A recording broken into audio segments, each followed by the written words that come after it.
కుకట్పల్లి నుంచి విజయవాడకి నైట్కి మా ఆడపడుచు వాళ్ళు బస్కి బుక్ చేసుకున్నారు. ఆ రోజు సండే అవటంతో ఆఫ్టర్నూన్ లంచ్ తినేసి ఇంకా మా చిన్న ఆడపడుచు వాళ్ళ ఇంటికి బయలుదేరాము. వాళ్ళందరూ కారులో వెళ్తున్నారు. నాకు మా బాబుకి కారు పడదని మా వారు బైక్ మీద తీసుకెళ్తున్నారు. మేము స్టార్ట్ అయ్యి ఒక పావు గంట కూడా అవ్వట్లేదు, సడన్ గా పెద్ద వర్షం పడింది.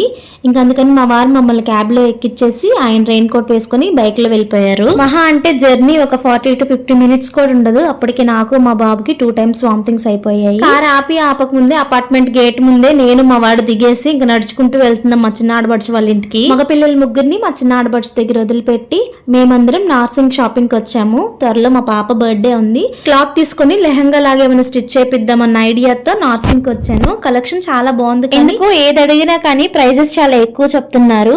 మా షాపింగ్ అయితే కంప్లీట్ అయిపోయింది. అసలు ఏం షాపింగ్ చేశాను, ఎక్కడ షాపింగ్ చేశాను నెక్స్ట్ షార్ట్ లో అప్లోడ్ చేస్తాను. ఈ లోపు వీడియోని లైక్ చేసి అక్కడ ఇంకా ఎవరో ఛానల్ ని సబ్స్క్రైబ్ చేసుకోకుండా చూస్తున్నారు, సబ్స్క్రైబ్ చేయండి.